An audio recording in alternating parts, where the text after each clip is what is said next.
சிவா போயிட்டு வரேன். சரிண்ணே.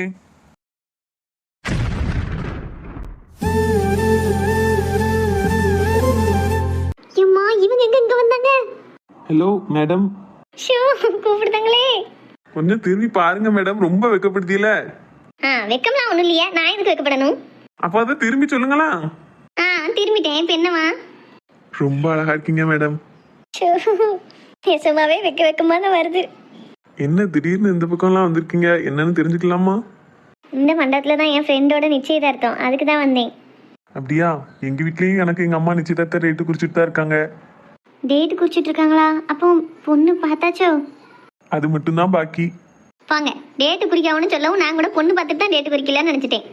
ஏன் பயந்துட்டீங்களோ? பயப்படலாம் இல்லையா, நான் ஏன் பயப்படணும்? சரி கேங்கண்ணே. சரி உங்க அம்மா பொண்ணுலாம் பார்த்துட்டு இருக்காங்களா எப்படி?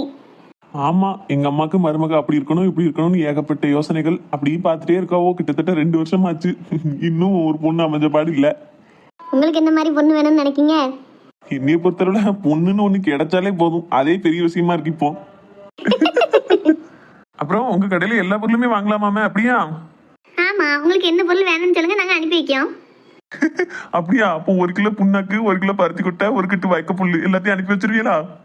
என்னது இது? 2 நாளுக்கு முன்னாடி ஒருத்தனை மட்டும் போன் முட்டி இப்படித்தானே பேசினா, அதே மாதிரிதான் இவையும் கேட்காத. மேடம் என்னாச்சு, முகமே சீரியஸா மாறிட்டு? அதுக்கு இல்லைங்க, ஒரு 2 நாளுக்கு முன்னாடி ஒரு போன் வந்தது. அந்த போன்லயும் இப்படித்தான் கிறுக்க மாதிரி ஒருத்தன் கேள்வி கேட்டுட்டு இருந்தான். அந்த கிறுக்கே நான் தாங்க. இதே நீங்களா? ஆமாங்க மேடம், உங்ககிட்ட பேசணும்னு எனக்கு அவ்வளோ ஆர்வமா இருந்தது. அதான் போன் அடிச்சு உங்க குரலை கேட்போமேனு சும்மா கிண்டல் பண்ண மாதிரி பேசினேன். நீங்க கோவத்துல போனை வச்சுட்டீங்க. வாங்க, நீங்க கிண்டல் பண்ண மாதிரியே பேசுங்க, விட்டா என்ன கிறுக்காக்கிருப்பிய. சரி, ஏன் நம்பர் எப்படி உங்களுக்கு கிடைச்சது? அதுவா சொல்லுதே, ஆனா இனி ஏசக்கூடாது சரியா? இல்ல சொல்லுங்க. நீங்க இன்னைக்கு ஐலண்ட் வீட்டுக்கு வந்துருந்தீங்களா? ஆமா. அப்ப நானும் அங்க இருந்தேன்ல. ஆமா இருந்தீங்க, ஆனா நான் உங்ககிட்ட என் நம்பர் சொல்லவே இல்லையே. என்கிட்ட சொல்லல, கவிதா கிட்ட உங்க நம்பர் கொடுத்தீங்களா? ஆமா. அப்போதான் நான் நோட் பண்ணி வச்சுக்கிட்டேன். சரியான கள்ளன் தான் நீங்க. அதுக்காண்டி நீ ரொம்ப தப்பான பையன் நினைச்சாதீங்க மேடம். இது வரைக்கும் எந்த பொண்ணையும் யார் எடுத்து பார்த்தது கிடையாது, யாரோட போன் நம்பரும் நான் வாங்கினதும் கிடையாது. என்னமோ உங்களை பார்த்த பிறகுதான் நான் நானாவே இல்லை, அப்படியே மாறிட்டே வரேன். உன்னை பார்த்த பின்பு நானாக இல்லையே. அப்புறம் இது இப்ப கேட்கறது தப்பு தான், இருந்தாலும் கேட்கேன். உங்க நம்பர் நான் எடுத்ததை பத்தியோ உங்களுக்கு கால் பண்ணதை பத்தியோ உங்களுக்கு எதுவும் கோவம் இல்லைல்ல? அது எப்படி கோவம் இல்லாம இருக்கும்? கோவம் தான், இருந்தாலும் பரவாயில்ல, பொழைச்சுக்கோங்க. ரொம்ப தேங்க்ஸ் மேடம். எங்க கோவப்பட்டு என் நம்பரை எரேஸ் பண்ணுன்னு சொல்லிடுவீங்களோன்னு பயந்துட்டேன். வேற யாருமா இருந்தா கண்டிப்பா கோவப்பட்டு அப்படிதான் சொல்லியிருப்பேன். நீங்க பாவம் போல இருக்கே பத்தியில, அதான் ஐயோ பாவம்னு விட்டு வைக்கேன். நீங்களும் எங்கேயோ கிளம்பி நிக்க மாதிரி தான் இருக்கு. நிச்சயதார்த்த வீடு உங்களுக்கு சொல்லியிருக்காவளோ? எங்களுக்கும் சொல்லியிருக்க தான் செய்தாங்க, ஆனா நான் நிச்சயதார்த்தத்துக்குன்னு இப்படி கிளம்பல. பிறகு இன்னைக்கு எங்க வீட்டுல பால் காய்ப்பு. ஓ அப்படியா? ஆமா, காலையில இருந்து மனசளவுல ஒருத்தர் நினைச்சுக்கிட்டே வேலை பார்த்துட்டு இருந்தேன். அவங்களுக்கு இன்னைக்கு ஃபோன் பண்ண முடியலையே, வேலையிலேயே இருக்கமே அப்படின்னு. கடவுளா பார்த்து ஏன்பா நினைச்சுக்கிட்டே இருக்க, நேர்ல போய் பேசுன்னு வழி விட்டாரு. யார சொல்லுவீங்க? எங்க வீட்டு பால் காய்ப்புக்கு வந்து ஐயரு. வாங்க. தெரிஞ்சுக்கிட்டே கேள்வி கேட்டா எப்படி? உங்க மனசுல என்ன இருக்குன்னு எனக்கு என்ன தெரியும்? ஏன் என் மனசுல என்ன இருக்குன்னு உங்களுக்கு தெரியாதோ? தெரியுது, ஆனா தெரியல. சரி, இனி நான் ஃபோன் பண்ணா எடுப்பீங்களா? இனிமே எதுக்கு ஃபோன் பண்ண போறீங்க? உங்களுக்கு பருத்தி கொட்டை புண்ணாக்கு வேணா கடையில போய் வாங்கிட வேண்டியதானே? என்ன மேடம் பொசுக்குன்னு இப்படி சொல்லிட்டிய? ஒரு 2 வார்த்தை எடுத்து பேசுங்களேன், 2 வார்த்தை திட்டாவது வச்சிருங்களேன். சரி, ட்ரை பண்ணி பாக்கேன். ரொம்ப நன்றி மேடம். சரி, எங்க வீட்டுக்கு வாங்களேன். எம்மாடி, நாமலாம் வர மாட்டேன். ஏன் மேடம், எங்க வீட்டுக்கு ஒரு எட்டு வந்து பாத்துட்டு வரலாம்ல? யாத்தே, யாரும் பாத்துட்டோம்னா என்ன ஆகும்? நான் ஃப்ரெண்டோட நிச்சயதார்த்தத்துக்கு வரதுக்கே எங்க அம்மாட்ட அவ்வளோ தூரம் பேச்சும் ஏச்சும் வாங்கி தான் வந்திருக்கேன். எங்க அம்மா என்ன ஒத்தையிலே விட மாட்டோம்னா, அம்மைக்கு கெதிலாம இருக்க போய் தான் நான் ஒத்தையில வந்திருக்கேன். இல்லாட்ட எங்க அம்மாவும் கூட தான் வந்திருப்பா. இல்ல நான் முன்ன பின்ன தெரியாம உங்க வீட்டுக்கு வந்தேன்னு தெரிஞ்சுச்சுன்னு வைங்களேன், எங்க அம்மா என்ன அப்புறம் வீட்டுக்குள்ளே பூட்டி வச்சிருப்பா, எங்கேயும் போவாதுன்னு. சரி, இன்னைக்கு வரலன்னா என்ன, என்னைக்குனாலும் அதானே உங்க வீடு. வாங்க. சரி, நம்ம ரொம்ப நேரம் பேசிட்டே இருக்கோம்னு நினைக்கேன். நான் அப்படியே உள்ள போறேனே. போறீங்களோ? உங்ககிட்ட பேசிட்டு இருந்தா மட்டும் நேரம் எப்படி போகுதுன்னே தெரிய மாட்டேங்குது. இதுவே நான் வீட்டுக்கு போனேன்னு வைங்களேன், ஒவ்வொரு நிமிஷமும் ஒவ்வொரு வருஷமா கழியுது எனக்கு. அப்பா, விட்டா கவிதை எழுதுவே போலையே. ஆமா, எனக்கும் அப்படிதான் தோணுது. சரி, பேசினா பேசிட்டே தான் இருப்போம் போல. இப்பக்குள்ள முடியுத மாதிரி தெரியல. நான் உள்ள போறேன். உங்க வீட்டுல நிச்சயதார்த்தம் கல்யாணம் வச்சாலும் என்னை கூப்பிடுங்க என்ன? நீங்க இல்லாம எப்படி மேடம் எனக்கு நிச்சயதார்த்தமும் கல்யாணம் நடக்கும்? நீங்க இருந்தா மட்டும்தான் நடக்கும். போங்க. சரி நீங்க இப்போ உள்ள போங்க, கொஞ்ச நேரம் கழிச்சு நானும் எங்க அம்மாவும் வருவோன்னே. சரி வாங்க. அப்போ இப்படி பேசிக்க முடியுமான்னு தெரியல, பார்த்துக்கிடலாம் அவ்வளோதான். ஏன் இவ்வளோ நேரம் தான் பேசிட்டோமே போதாதா? இந்த ஜென்மம் முழுக்க உங்களோட பேசினாலே எனக்கு போதாது. சரி நான் போறேன். மின்னல் மாதிரி மறைஞ்சிட்டாவுல. எப்பா மனசுல இருந்து பாரமே இன்னைக்கு தான் இறக்கி வச்சிருக்கோம். ஃபோன் பண்ணது நம்ம தானே சொல்லியாச்சு, இனி பந்த நேரம்லாம் ஃபோன் எடுத்து பேசிடுவா. தினமும் ஒரு 2 நிமிஷமாவது அவ குரலை கேட்டாலே போதும் நமக்கு. சாப்பாடெல்லாம் நல்லா இருக்காம்மா? நல்லா இருக்கு மல்லியா, நல்லா மனமா இருக்கு. நல்லா தம்கா இருக்கு. ஆனா இந்த சாம்பார்ல மட்டும் கொஞ்சம் உப்பு உரப்பு கொஞ்சம் கம்மியா இருக்கு. மேற்கொண்டு அடுத்து ரசத்துல காய வாடை தூக்கலா இருக்கு பாத்துக்கோங்க. இது மட்டும் கொஞ்சம் கம்மியா இருந்தா நல்லா இருக்கும். 4 மணிக்கு குறை சொல்லாம நாளே கழியாதுன்னு. அப்படி இல்ல சின்ன பொண்ணு, எப்பவுமே நிறைய குறைகளை வெளிப்படையா சொல்லிடணும். அப்பதான் அடுத்த தடவை இந்த தப்பு நடக்காது. இப்போ பால் காய்ச்சி சரியா போச்சு, இன்னும் சிவாக்கு கல்யாணம்லாம் இருக்குல்ல, அப்பவும் இதே மாதிரி கடையில சொல்லி நல்லா இல்லைன்னு நினைச்ச முடியும். அதுக்கு தான் சொன்னேன். ஓஹோ, அந்த அளவுக்கு நீங்க ரொம்ப நல்ல மனசு உள்ளவோ அப்படியாக்கா? ஏப்ப நான் நல்லது தான் சொன்னேன், நீ என்னத்தையும் நினைச்சிட்டு போ. மல்லியாக்கா, என்ன சின்ன பொண்ணு? யார்கிட்டக்கா ஆர்டர் கொடுத்துருந்திய? ஏன் மொவனும் அயிலும் சேர்ந்தா சின்ன பொண்ணு பக்கத்துல ஆனந்தபவன் ஹோட்டல்ல நல்லா இருக்குன்னு கொடுத்தாவோ. ஆனந்த பவன் ஹோட்டல்ல வச்ச சாப்பாடே இந்த 4 மணிக்கு பிடிக்க மாட்டேங்குது. சரி இருக்கட்டும். ஏக்கா, நீங்க அடுத்த தடவை அப்ப சிவா கல்யாணத்துல நினைச்சீங்க இந்த 4 மணிக்கிட்ட சட்டுவும் குட்டுவும் எல்லாத்தையும் கொடுத்து அதே பொங்க சொல்லிருங்க என்னக்கா? அப்பதான் அடுத்த தடவை எந்த குறையும் இல்லாம சாப்பாடு நல்லா இருக்குன்னு சொல்லி தின்னுட்டு போவேன். சரி சின்ன பொண்ணு. என்ன 4 மணி சரியா? ஆனந்த பவன் ஹோட்டல்ல வாங்கின சாப்பாடு உங்களுக்கு ரசிக்க மாட்டேங்களா? இனிமே சட்டுவும் குட்டத்தெல்லாம் தாரம் நீங்களே பொங்கிருங்க என்ன. பிறகு அப்போ சிவா கல்யாணத்துக்குலாம் 4 மணி சாப்பாடு தான். ஏன் சின்ன பொண்ணு இப்படி இருக்கா? சாப்பாட்டுல 1-2 குறை இருந்தா சொன்னதை பத்தி என்ன இருக்கு? எனக்கு என் வீட்டுல சோறு பொங்கி குழம்பு கறி வைக்கே மாச்சலா இருக்கும். இதுல நான் கல்யாண வீட்டுக்கு என்னன்னு முடி பொங்குவேன்? நீங்க என்னைக்குக்கா உங்க வீட்டுல பொங்குனீங்க? அக்கம் பக்கத்துல சோறு கறி குழம்பு வாங்கி தானே ஒப்பித்திக்கிட்டு இருக்கிய. ஆமா, இவ கண்டா நான் தினம் சட்டி தூக்கிட்டு வீடு வீடா பிச்சை எடுத்துட்டு போறதை பார்த்தா அந்த அன்னைக்கு பார்க்க போய் தானே சொல்லுதோம். பூரா பா சின்ன பொண்ணே. இந்த நெட்டக்காளி இருக்க இடத்துல ஒண்ணுமே பேச வழி கிடையாது. அவ மட்டும் தான் நல்லா மாதிரி பட்டம் காட்டிடுவா. சின்ன பொண்ணு நீ ஆளோட சேர்ந்து உட்காந்து சாப்பிடமா? இருக்கட்டுக்கா, நான் கொஞ்சம் நேரம் கழிச்சே சாப்பிடுறேன். பசியே இல்லை. இவ எல்லாரும் சாப்பிட்டாவளா? ஆமா சின்ன பொண்ணு, ராசு சித்தி பிள்ளைகள் எல்லாரும் அப்படியே சாப்பிட்டாவோ. இனி நம்ம தான் சாப்பிட வேண்டியது பாக்கி. அயில் மட்டும் சாப்பிடாம கடையில வேலை இருக்குன்னு போயிட்டான். வாரானான்னு பார்க்கணும். வரல அப்படின்னா ராசுகிட்ட தான் சாப்பாடு கொடுத்து அயில் வீட்டுல கொண்டு போய் கொடுத்துட்டு வர சொல்லணும். அந்த கவிதா பிள்ளையும் கொஞ்சமோடு சாப்பிட்டுட்டு அப்படியே போயிட்டு வீட்டுக்கு கொடுத்துட்டா கூட நாளவே சாப்பிட்டுக்கிடுவா பத்தியா? கொடுத்துடுங்கக்கா, இவைய கொண்டு போய் கொடுத்துருவாவ. எம்மா அந்த வார சிவா. சின்ன பொண்ணு என்ன எதுன்னு பார்த்து பரிமாறிட்டு நான் வரேன்னு. நீங்க போங்கக்கா, நான் பாத்துக்கினியே. 4 மணி பாயசம் வேணுமா? எனக்கு தேவையானப்பா நானே கேட்பேன். 4 மணிக்கு என்ன கோவம் வருது? சிவா எங்களே போனா இவ்வளவு நேரம் போன கொடுத்துட்டு வரேன்னு போனவே இப்போ 1 மணி நேரம் இருக்கு. இப்பதான் வந்து நிக்கா.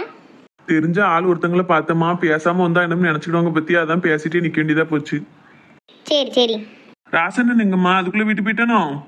இல்ல மக்களே, இவ்வளவு நேரம் அவன் நான் சின்ன பொண்ணு எல்லாருமே சேர்ந்தான் சாப்பாடெல்லாம் பரிமாறிட்டு இருந்தோம். ஆச்சி சாப்பிட்டவ பத்தியா மாத்திரை மத்தியானம் பொழுதுக்கு எடுத்துட்டு வராமட்டாலும் அதான் வீட்டுக்கு கொண்டு போய் விட போயிருக்கான். என்கிட்ட சொன்னா நான் தான் பைக்ல போய் மாத்திரைனாலும் எடுத்துட்டு வருவோம்மா. ஆச்சி கூட கொஞ்ச நேரம் இங்க இருந்தா நல்லா இருக்கும்ல. அதான் மக்களே நானும் நினைச்சேன். ஆனா ஆச்சிக்கு காலையில இருந்து நம்ம வீட்டுல சரியான வேலைப்பாடு. காலையில பால் பொங்க வைக்கிறதுக்கு அடுப்புல பாலத்துக்கு வச்சது மட்டும்தான். நான் வேற தள்ளினது எல்லாம் இந்த 2 ஆச்சி தான் செஞ்சாவோ.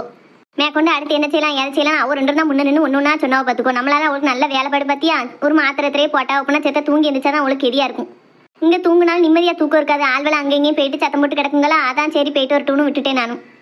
சரிம்மா, அண்ணன் திரும்பி வாரேன்னு சொல்லியிருக்கானா? ஆமாக்கா வாரேன்னு சொல்லியிருக்கான். சரிம்மா. ஏமா இங்க பக்கத்துல நிச்சயதார்த்த வீடு நமக்கு சொல்லியிருக்காவுல்ல? ஆமா மக்களே சொல்லியிருக்காவோ. நம்ம வீட்டுல இங்க பால் காய்ச்சி வச்சுட்டு அங்க போய் நிக்க முடியாது பத்தியா. அதான் நானும் போவா வேண்டாமான்னு யோசிக்கேன். ஒரேடியா கல்யாணத்துக்கே போய்க்க வேண்டியதான். பேர் என்ன செய்ய? வேணா இப்படி செய்யுமாமா, நான் வேணா கொஞ்சம் நேரம் கழிச்சு நிச்சயதார்த்த வீட்டுக்கு போயிட்டு வந்துட்டா? ஏன் நேரம் ஆகும்னு நினைக்க மாட்டா. ஒரேடியா கல்யாணத்துக்கே போய்க்கிடுவோம். அதுக்கு இல்லம்மா, என் கூட படிச்ச பையனோட தங்கச்சிக்கு தான் நிச்சயதார்த்தம். அப்படியெல்லாம் அந்த போய் உன் கூட படிச்சான். உனக்கு கீழே கிளாஸ்ல எல்லாம் படிச்சாவே. ஐயோ அம்மாட்ட எப்படி சொல்லிட்டு போவோம்னு தெரியலையே. அவன் என் கூட தாமா படிச்சான். ஒரு கிளாஸ் மட்டும் ஃபெயிலா போனதுனால எனக்கு பின்னாடி கிளாஸ்ல போட்டாங்க. ஓ அப்படியா? அதான் இத்தனை நாள் கழிச்சு பாத்துருக்கோம். கண்டிப்பா நிச்சயதார்த்தத்துக்கு வந்துடுடேன்னு சொன்னான். நமக்கு போவாம இருக்கக்கும் ஒரு மாதிரி இருக்கு. அதான் நான் மட்டும் வேணா போயிட்டு வந்துட்டான்னு கேட்டேன். சரி அப்ப இப்போ உடனே எல்லாம் போக முடியாது. கொஞ்சம் நேரம் ஆகட்டும். நேரம் கழிச்சு எல்லாரும் சாப்பிட்டு போனதுக்கு அப்புறம் ஃபங்க்ஷன் தான் முடிஞ்சதுக்கு அப்புறம் வேணா போ. சரிம்மா. மல்லியாக்கா கொஞ்சம் எங்க வாங்களேன். அந்த வாரம் சின்ன பொண்ணு. எப்பா ஒரு வழியா நிச்சயதார்த்த வீட்டுக்கு அம்மா போயிட்டு வர சொல்லிட்டா. போனோம்னா இன்னும் கொஞ்ச நேரம் பேசலாம். சே வர இப்படி ஆயிட்டேன்னா நம்ம வீட்டு ஃபங்க்ஷன்ல எல்லாரும் வேலை பார்க்கவே நம்ம ஒரு வேலை பார்க்காம இப்படி நின்றுட்டு எப்படா அடுத்த வீட்டு ஃபங்க்ஷனுக்கு போகலான்னு இன்னும் யோசிச்சுக்கிட்டு இருக்கோம். இன்னும் இப்படி மாத்திட்டால இன்னும் என்னென்னலாம் பண்ண காத்திருக்கணும் எனக்கே தெரியல.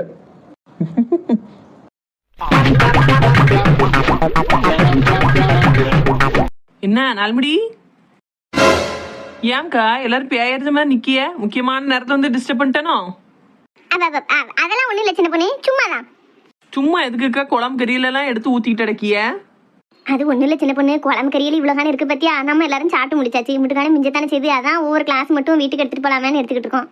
ஆமா, அதுவும் போக எங்க வீட்டு பிள்ளைகளுக்குலாம் அந்த அவியல் கூட்டெல்லாம் ரொம்ப பிடிக்கும் பார்த்துக்க சின்ன பொண்ணு, அதான் கொஞ்சம் கொஞ்சம் எடுத்துக்கிட்டு இருக்கோம். நீ வேணா கொஞ்சம் எடுத்துக்கோ. சே, நமக்கெல்லாம் அந்த பழக்கம் இல்லக்கா, வயிறார சாப்பிட்டாச்சு அதே போதும். நீங்க வேணா எடுத்துக்கோங்க. சரி சின்ன பொண்ணு. ஏக்கா நீங்க எவ்வளவு நாள் எடுத்துட்டு போங்கக்கா, ஆனா தயவு செஞ்சு பல்லு தெரியுத மாதிரி மட்டும் சிரிக்காதீக்கா, பயமா இருக்கு. மணிய விடு, நான் சாம்பார் ஊத்திட்டு போட்டோம். நால்மணி, உங்களுக்கு இங்க என்ன வேலை? ஏன் சின்ன பொண்ணு, எல்லாரும் எடுக்கவும் நானே எடுத்துக்கிட்டு இருக்கேன்.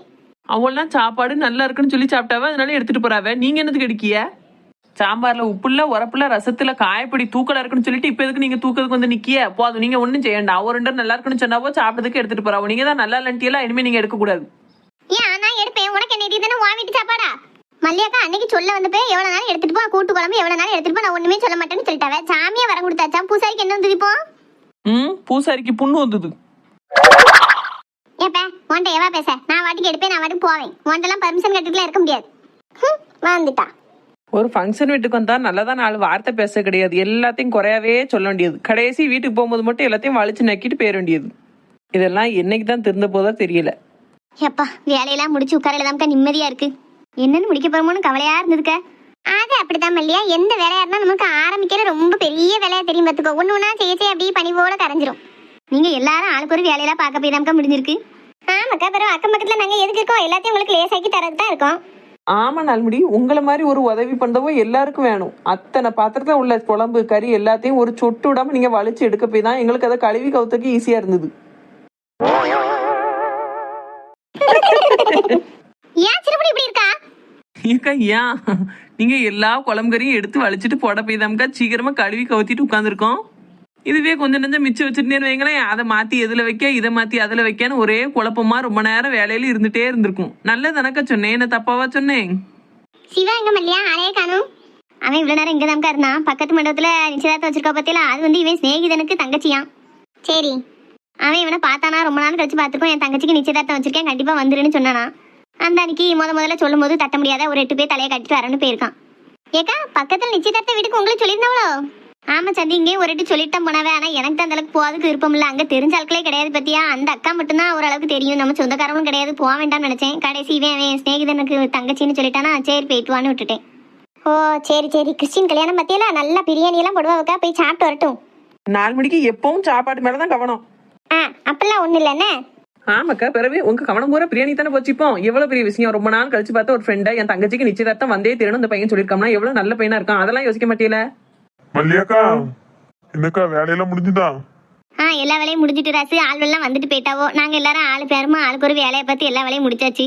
பாத்திரம்லாம் கவுத்தி வச்சுட்டோம். ஹோட்டல்கார பசங்க வந்துட்டாங்கன்னு வையன், எல்லா பாத்திரத்தையும் தூக்கி வண்டியில ஏற்றி அனுப்பிவிடணும். அது ஒரு வேலை தான் பாக்கி. நான் தான் ரொம்ப நேரம் இருக்க முடியாம போயிட்டுனக்கா. சரி அதெல்லாம் ஒண்ணு இல்ல. இல்ல நீ வந்து காலையில நின்று இவ்வளவு வேலை பார்த்திருக்க, அதே பெரிய விஷயம் எனக்கு. உனக்கு கடையில வேலைக்கு கூப்பிடதானே போயிட்ட, இல்லாட்ட தான் நின்று செஞ்சிருப்பிய. சிவாவை எங்கக்கா? அவன் இந்த எழுத்த மண்டபம் நிச்சயதார்த்தம் நடக்கலப்பா, அங்க போயிருக்கான். அவன் மட்டும் தனியாவா போயிருக்காம்க்கா? ஆமாப்பா, அவன் மட்டும்தான் போயிருக்கான். எனக்கு அந்த வீட்டுல ஒரு ஆள்வளையும் தெரியாது. அந்த அக்கா நான் பார்த்துட்டேங்கிறதுக்காண்டி வான்னு சொன்னிச்சு. உடனே போய் நம்ம எப்படி போய் நிக்க அப்படின்ட்டு தான் கல்யாணத்துக்கு போய்க்கிடுவோம்னு விட்டுட்டேன். பிறகுதான் இவன் சொன்னா, அவன் கூட படிச்ச ஃப்ரெண்டோட தங்கச்சிக்கு தான் நிச்சயதார்த்தமா. அந்த பேர் வான்னு கூப்பிட்டானா, அந்த அன்னைக்கு போறோம்ட்டு போயிருக்கான். இவனுக்கு கூட படிச்ச பையனா? ஆமாப்பா, அவன் அப்படித்தான் சொல்லிட்டு போனான். அப்படியா? சரி, நான் அதை அவன்கிட்ட கேட்டுக்கிடியே. வாழ்வே மாயம். என்னக்கா சத்தம் இது? வாங்க வெளியில போய் பாப்போம்.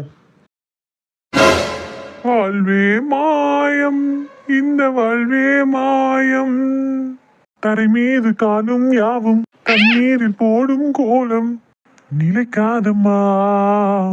யாரோடு யார் செல்வது நாம் போகும்போது?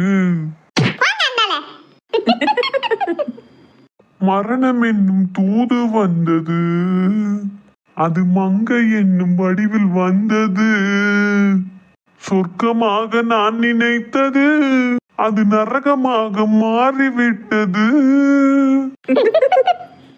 காதலே போ போ, காதலே வா வா வா. ரெண்டு நல்லா கொளுத்து போய் தண்ணி அடிச்சுட்டு அலையுது. ஆமாக்கா, இதுக்கு முன்னாடி ரெண்டு ஒன்னா சேர்ந்தா தண்ணி அடிச்சுட்டு அலையும். அதே மாதிரி இப்பவும் புதுசா ஆரம்பிச்சிருக்காவ. இது இந்த ஜென்மத்துல திருந்தத மாதிரி தெரியலையே. மறுபடியும் ரெண்டும் சேர்ந்து குடிச்சிட்டு அலையும் போலயே.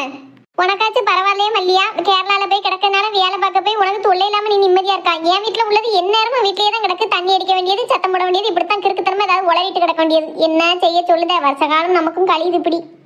இப்ப என்னக்கா செய்ய, தண்ணி உபரி ஊத்தி ரெண்டையும் எழுப்பி விடுமா? ஏன் போட்டு இதுல இப்ப தண்ணி ஊத்தி எழுப்பிக்கிட்டு வேலையில போற ஓனானத்துக்கு வீட்டுக்குள்ள விட்ட கதையா? அப்படியே ரெண்டு மல்லாந்து கிடக்கட்டும். எப்போ தெளிதோ அப்ப எந்திரிச்சு வந்தா போதும். இப்ப இவ்வளவு நிமித்தி வச்சு நமக்கு என்ன கிடைக்க போகுது? பாரவெல்லாம் வந்துட்டு போயிட்டாவெல்லாம் இல்லையா? போயிட்டாவுக்கா. பரவ என்ன விடு, கழுத ரெண்டும் கிடக்கட்டும். இவ்வளவு நிமித்தி உட்கார வச்சா அரை போதையில உட்காந்துக்கிட்டு நம்ம கிட்ட உயிரை வாங்கிட்டு கிடப்போம். சரிக்கா, அப்ப அப்படியே கிடக்கட்டும். வாங்க நம்ம வீட்டுல போய் உள்ள வேலையில பார்ப்போம். ஃபோன் பண்ணி சொன்னேன் நான் வெளியில வந்து நிக்கேன் வாங்கன்னு. வந்து இவ்வளோ நேரம் ஆகுது, இன்னும் ஆள் வரக்கானுமே. நான் வேற அவளுக்காண்டி வேற ட்ரெஸ் எல்லாம் மாத்திட்டு வந்து நிக்கேன். பார்க்க முடியாம பேச முடியாம போயிருமோன்னு வேற பயமா இருக்க. என்ன சார் ஒரே யோசனையா இருக்கு? எப்பா வந்துட்டீங்களா? நீங்க வருவீங்களோ மாட்டீங்களோன்னு தான் யோசிச்சுட்டு இருக்கேன். ஏன் உள்ள வர வேண்டியதானே? உள்ள வந்தா எப்படிங்க பேச முடியும்? பேசணுமா? என்ன பேசணும்? சும்மா 4 வார்த்தை பேசிட்டு இருக்க வேண்டியதுதான், வேற என்னத்த சொல்ல. என்னது 4 வார்த்தை பேசணும்? அதான் அப்படியே நம்ம ரொம்ப நேரம் பேசிட்டோமே. உங்களுக்கு போதும்னு தோணுது, அதனால வேண்டாம்னு நினைக்கிய. எனக்கு தான் எவ்வளவு பேசினாலும் பத்தவே மாட்டுக்க. அதுக்காண்டி நாள் பூராமா பேசிட்டு இருக்க முடியும்? நாள் பூரா இல்லைங்க, வாழ்க்கை பூராமே நம்ம 2 பேரும் பேசிக்கிட்டே இருக்கணும்னு ஆசைப்படுதேன். வாங்க. ஆமா, இவ்வளவு நேரம் மண்டபத்துல என்ன பண்ணிட்டு இருந்தீங்க? ஃப்ரெண்டு நிச்சயதார்த்தத்துக்கு வந்திருக்கேன். என்ன செஞ்சுக்கிட்டு இருப்பேன்? என் ஃப்ரெண்டு கூட தான் நின்றுட்டு இருந்தேன். பாத்துங்க, ரொம்ப நேரம் பொண்ணு கூடயே நிக்காதீங்க, அப்புறம் மாப்பிள்ள கன்ஃபியூஸ் ஆயிட போறாரு. போங்க. என் ஃப்ரெண்டு என்னோட அழகா லட்சணமா இருப்பா. உங்களை விட அழகான பொண்ணுங்களும் இருக்காங்களா? ஏன் அப்பா எவ்வளவு பெரிய ஐச தூக்கி வச்சுட்டியே. எனக்கு இன்னைக்கு ராத்திரி பூரா தும்மல் இருமல் வந்துரும் போலயே. நிஜமா தாங்க சொல்லுதேன், நான் பார்த்ததுல எனக்கு அழகா தெரிஞ்ச ஒரே பொண்ணுனா நீங்க மட்டும்தான். எத்தனை பெண்களை கடந்திருப்பேன், இப்படி என் மனம் துடித்ததில்லை. ஏன் அப்பா பொய் பிராடெல்லாம் நிறைய உண்டு போலயே. இங்க நெசமா தாங்க சொல்லுதேன், நான் எந்த பொண்ணையும் இப்படி பார்த்ததும் இல்ல பேசினதும் இல்ல. இது வேணா கொஞ்சம் உண்மைன்னு நம்பலாம். மற்றபடி எந்த பொண்ணுமே அழகா இல்ல, நீ ஒருத்தி தான் அழகா தெரிஞ்சுன்னு சொல்றதுலாம் சரியான ரீல். அதெல்லாம் உங்களுக்கு சொல்லி புரிய வைக்க முடியாதுங்க. மனசுல ஒரு பொண்ணை நினைச்சிட்டு அந்த பொண்ணு தவிர வேற எந்த பொண்ணுமே அழகா தெரிய மாட்டாங்க. நல்லா பேச கத்து வச்சிருக்கீங்க என்ன? ஆமா, நான் காலையில உங்களை பார்க்கும்போது நீங்க வேற மாதிரிலாம் ட்ரெஸ் போட்டிருந்தீங்க. அது ஒரு மாதிரி நல்லா இருந்தது. ஏங்க இது நல்லா இல்லையோ? அப்படி இல்லைங்க, உங்களுக்கு எது போட்டாலுமே நல்லா தான் இருக்கு. பாத்தீங்களா, நான் போய் சொல்றேன்னு சொல்லிட்டு இப்ப நீங்க சொல்ல ஆரம்பிச்சிட்டீங்க. அப்படிலாம் ஒண்ணு இல்லைண்ணே, உங்களுக்கு நிஜமாவே எந்த ட்ரெஸ்னாலும் அழகா தான் இருக்கும். ரொம்ப நன்றி மேடம். உங்களுக்காண்டி தான் மெனக்கட்டு ட்ரெஸ் எல்லாம் பண்ணிட்டு வந்து நின்று எங்க நீங்க வராம போயிருவீங்களோ பேசாம போயிருவனோன்னு கவலையில இருந்தேன். நல்ல வேலை வந்துட்டீங்க. அப்பா என்ன திடீர்னு வந்துட்டாவ? நான் ஃபோன் பண்ண பிறகு தானே வர சொல்லியிருந்தேன். இது வேற என் கூட நிக்கவல. இதை பார்த்தா அப்பா என்ன தப்பா எடுத்துடக்கூடாதே. எங்க அப்பா வரவன் அநேகமா என்ன கூப்பிட தான் வருவாவன்னு நினைக்கேன். சரி நான் போயிட்டு வரேன்னா இன்னொரு நாள் பார்ப்போம். என்னங்க இப்பதான் வந்தீங்க, அதுக்குள்ள போறீங்களா? ரொம்ப நேரம் பேசியாச்சுங்க இன்னைக்கு. இவ்வளோ தூரம் நம்ம பேசினதே பெரிய விஷயம். எனக்கு ஒரே ஒரு ஹெல்ப் பண்ணுவீங்களா? என்னங்க சொல்லுங்க. தயவு செஞ்சு நான் ஃபோன் பண்ணா மட்டும் கண்டிப்பா எடுத்து பேசிடுங்க. ஒரு 2 நிமிஷம் எடுத்து பேசினாலும் போதும். பேசுதே. சரிங்க, பார்த்து போயிட்டு வாங்க என்ன. போயிட்டு வரேன். மகமா என்னப்பா? யாமக்களே இப்படி வந்து தனியா நிக்கா, முகம் ஒரு மாதிரி வாடி போயிருக்கு. அதெல்லாம் ஒன்றும் இல்லைப்பா, சும்மா தான் உள்ள காற்று வரலையா அப்படியே வெளியில வந்து நின்னே நீங்கள் வந்துட்டீங்க. ஏன்ப்பா இப்போ திடீர்னு வந்தியா? நான் ஃபோன் பண்ண பிறகு தானே வர சொன்னேன் உங்களை. இல்ல மக்களே, சாயந்தரம் ஆயிட்டு பத்தி அம்மா உன்னைய கூட்டு வர சொல்லிட்டா. கற்கள் நேரம் ஆயிட்டு அவ ஃப்ரெண்டோட பேசினா பேசிக்கிட்டே இருந்துருவா, நீங்க போய் கூட்டிட்டு வாங்க அப்படின்னு சொல்லிட்டா. அதான் கூப்பிடலான்னு வந்தேன். கொஞ்சம் நேரம் கழிச்சு நானே ஃபோன் பண்ணலான்னு இருந்தேன்ப்பா. அதனால இந்த மக்களே, நீ உன் ஃப்ரெண்டோட இவ்வளவு நேரம் இருந்துட்டல, சாப்பிட்டியா? சாப்பிட்டேன்ப்பா. வேற என்ன மக்களே, இனி இங்க இருந்து என்ன செய்ய? பா கிளம்புவோம், நேரம் ஆயிட்டு பத்தியா, சாயங்காலம் ஆயிட்டு. சரிப்பா போவோம். சரி மக்களே, ஒரு நிமிஷம் அப்பா வண்டியை திருப்பிக்கிட்டு அப்புறம் வா. சரிப்பா, நான் போயிட்டு வரேன். பார்த்து போயிட்டு வாங்க. மகமா வா மக்களே. அந்த வந்துட்டேன்ப்பா.